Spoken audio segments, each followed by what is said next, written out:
Hi, magandang gabi sa inyo mga kasawi. Kamusta na po kayong lahat? Naway nasa mabuti kayong kalagayan. At magbabasa ulit tayo ng ating sandra. Ayan. Sarap pagparihong mabango tapos ang kainan magdilaan hanggang maabot ang pangarap. Ayan ha. So ang ating sandra mga kasawi ay isang babae. Natawa talaga ako dito. Pino, napaka-open-minded ng ating sandra.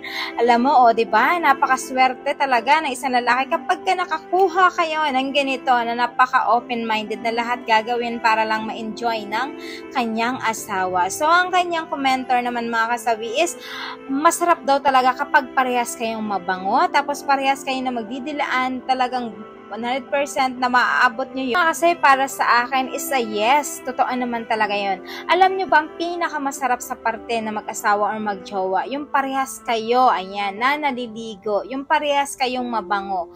Yung parehas kayong malinis sa isa't isa. Tapos syempre kapag once na nag-enjoy na kayo pagdating sa kama, nagsama na kayo, tapos andun na yan, talagang magkakainan kayo, yung andi-andi na kayo mga kasawi, ay talagang mas mai-enjoy nyo naman talaga. Kasi nga, syempre si lalaki, kapag once na ito ay kumain ng tilapia ng isang babae, aba ang bango neto, ay talaga namang magbababad si mister pagdating sa inyong mga tilapia dahil walang amoy.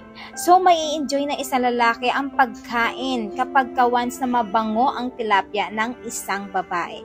Kaya sa mga kababaihan, kapag gusto ninyo na magpakain sa inyong mga asawa at gusto ninyo na magbabadyaan, hugasan ng mabuti ang inyong mga tilapia para ito ay walang kaamoy-amoy para tumagal si mister sa pagkain ng inyong mga tilapia.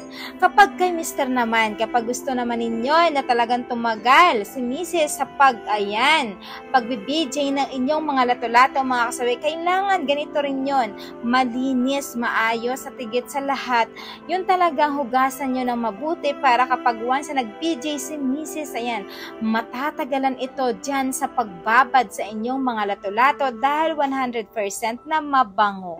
So, parehas kayo na mag-i-enjoy kapag once na kayo ay parehas na mabango mga kasawi. At alam nyo ba, ito yung posisyon na magandang gawin ay yung magbaliktaran kayo. Kasi syempre, sabay kayo na nasasarapan, sabay kayo na nagnanamnam ng kaligayahan at L na L ang parehas na babae at lalaki dahil ito yung pinakamasarap na posisyon na ginagawa na mag-asawa kapag kaparehas na bagong ligo. Talaga naman, masasabi ko sa inyo 100% na talagang sobrang maabot nyo ang hits ng rurok ng sobrang sarap kapag once na parehas kayo ay nag-a-unlivings dalawa mga kasawi ng kainan. So, yan ang pinakamaganda na posisyon kapag baliktaran mga kasawi. Kasi parehas kayo na nai-enjoy ang kagandahan nito, mas mapapatagal ang inyong foreplay kapag kabaliktaran ang ginagawa ng mag-asawa mga kasawi. Kasi grabe, kapag once na natatagalan, lalong sumasarap. Ayan mga kasawi. So sa ating sender, yan lamang po. Maraming salamat sa patuloy na pagsuporta nyo sa akin, sa walang sawang pag-share at pag-comment. Sa mga hindi pa po nakapag-subscribe, pwede na kayo mag-subscribe, pwede na rin kayo mag-follow para updated kayo sa topic ko araw-araw. Magandang gabi mga kasawi.